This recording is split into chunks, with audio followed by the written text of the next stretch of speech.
NTS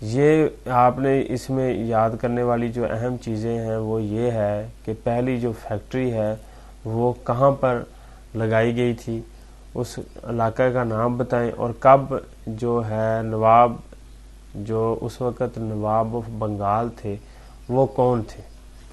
تو یہ 1692 سے لے کر 1952 تک کی بات ہے، لیکن اس میں جو ایکسپلینیشن ہے وہ ہم نے صرف اپنے پوائنٹ آف ویو کے لحاظ سے ایکسپلین کیا ہے کہ ہندوستان میں فرانسیسی ادوار میں بنگال میں کالونیوں اور کارخانے شامل تھے۔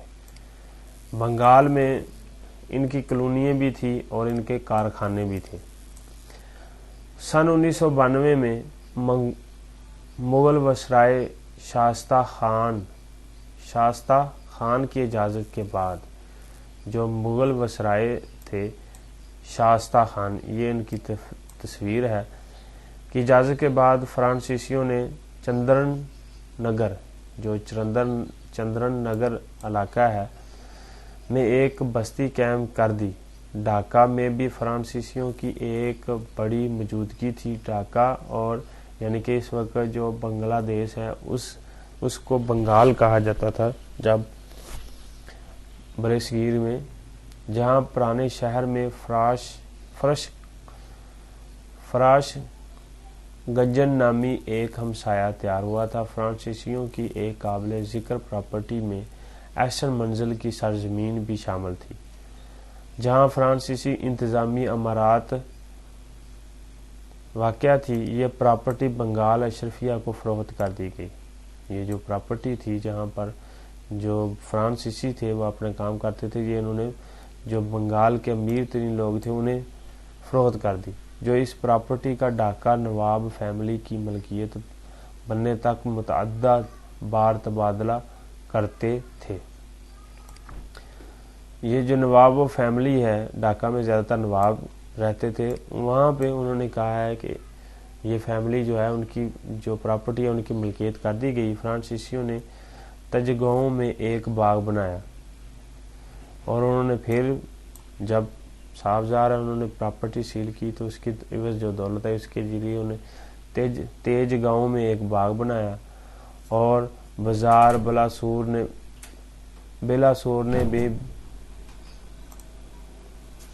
انہوں نے اپنی فیکٹریاں جو تھی وہاں پہ بنانی شروع کر دی تھی۔ یہ ایک انہیں اجازت نامہ مل گیا تھا، قانونی طور پر بھی یہ جو ہے ان کے پاس ایک اجازت نامہ مل گیا تھا جو نواب آف بنگال نے دیا تھا 1692 میں۔ اور اس کے بعد جو ہمارا تیسرا پوائنٹ ہے وہ ہے شیوا جی۔ جو شیوا جی تھے was the founder of Maratha state, he fight again the state of Deccan as well as the Mughal Empire. He was a great administrator. یہ جو شیوا جی تھے یہ گریٹ ایڈمنسٹریٹر بھی تھے، یعنی کہ انتظامی امور میں ماہر بھی تھے۔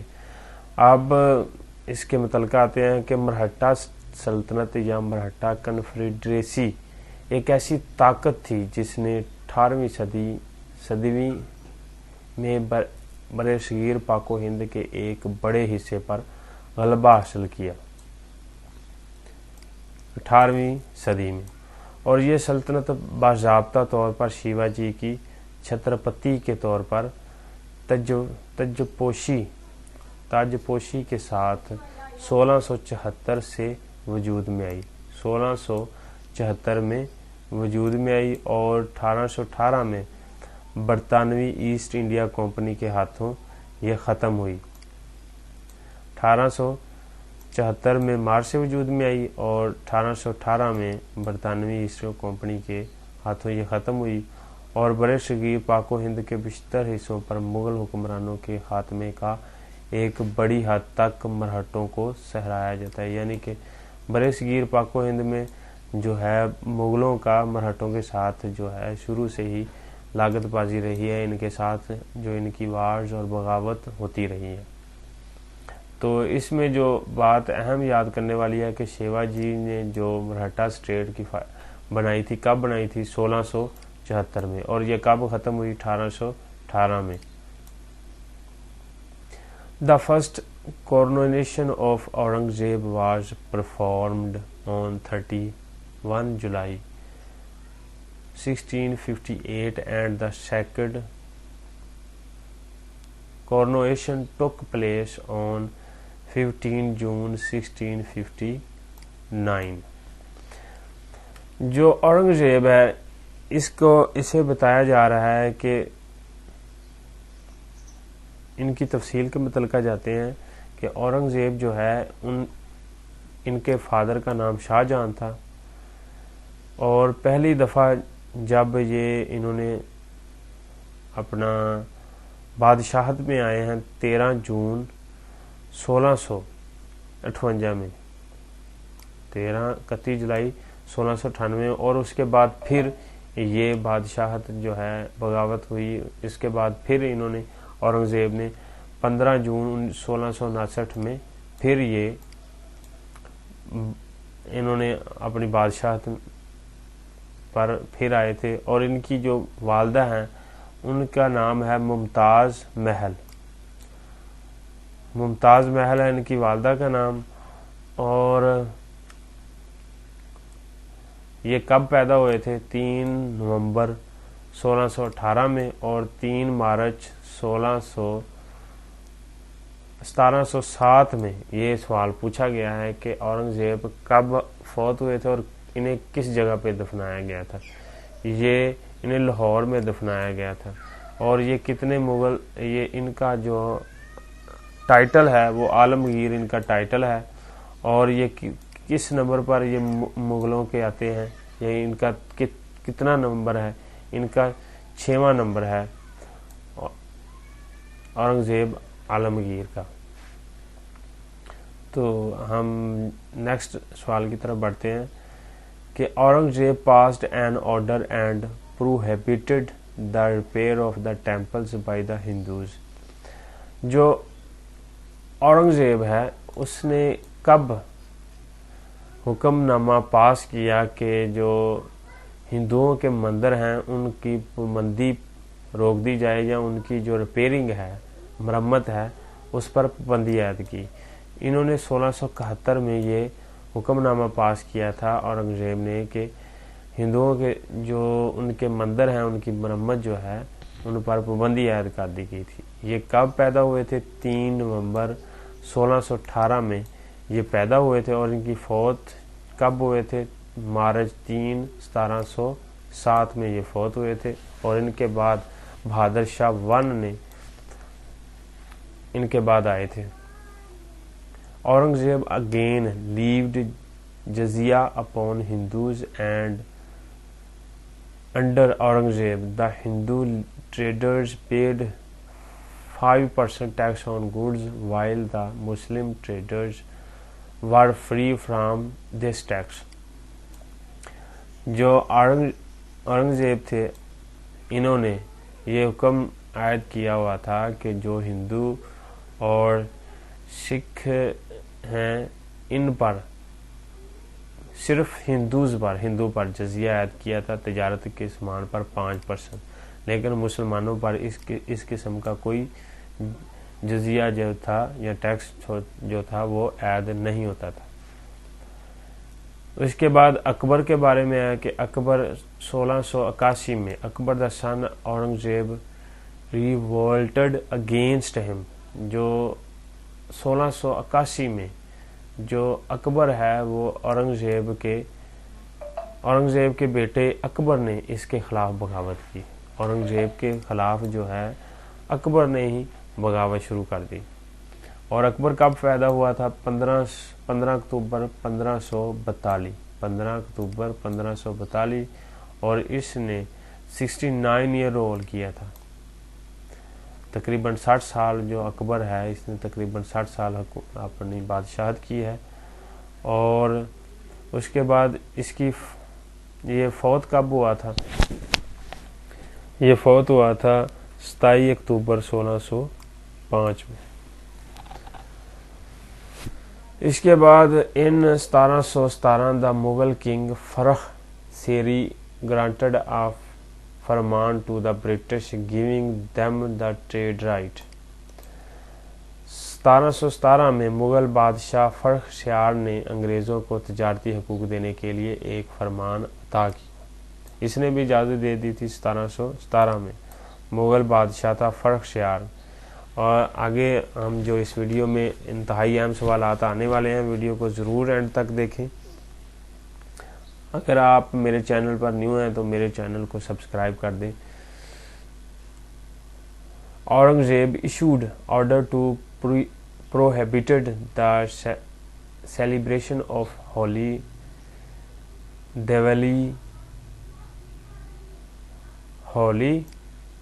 Diwali, Basant in the Mughal court. جو اورنگزیب تھے اس نے 1693 میں مغل دربار میں ہولی، دیوالی اور بسنت وغیرہ منانے کے احکامات جاری کیے.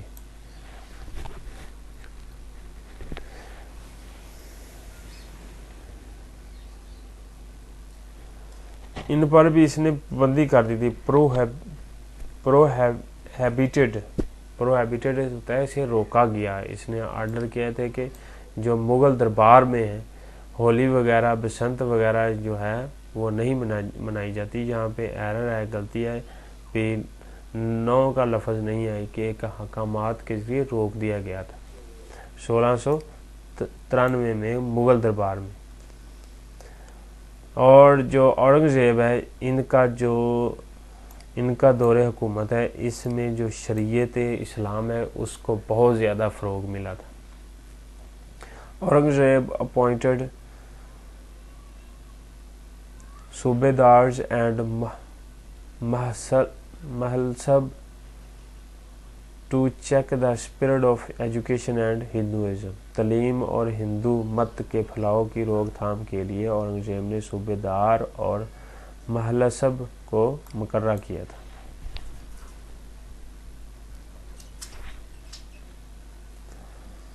After the death of Raja Ram Maratha war independence was carried on by his wife Tara Bai. Raja Ram Maratha کا جو تھا راجا تھا رام، اس کی وفات کے بعد اس کی جو اسٹیٹ ہے اس کی بھاگ دوڑ جو ہے اس کی بیوی تیرا بائی نے چلائی تھی. After coming to India established their trade centres at Surat, بہرانچا، چند سویرا، قاسم بازار، پٹنہ، بالاسوار، نگا پٹنم، کوچین، مسلی پنٹم اور آگرہ میں اپنی تجارتی مراکز جو ہیں انہوں نے قائم کیے تھے انگریزوں نے. اس کے بعد یہ ٹینس پلیئر ہیں وکٹوریا ایزریکا. یہ پروفیشنل ٹینس پلیئر ہیں، ان کا نام ہے. اور جو mixed metal coin were called, جو مکسڈ میٹل کوئن ہوتے ہیں اسے مرتاب کہا جاتا ہے. Novak Djokovic is a Serbian professional tennis player. ان کی پیدائش 22 مئی 1987 میں ہوئی بیلگریڈ، یوگوسلاویا میں، جسے اب سربیا کہا جاتا ہے. Serbia tennis player who was one of the game's premier performers in the early 21st century when he won 18 grand slam titles. اس نے 18 جو ہے ٹائٹلز جیتے ہوئے ہیں. یہ انتہائی اہم ہے. ان کا نام دیکھ لیں، نام دیتے ہیں اور پوچھتے ہیں کہ یہ کس ملک سے ہے، ان کے کس ملک سے تعلق ہے. سربیا سے ان کا تعلق ہے. اس کے بعد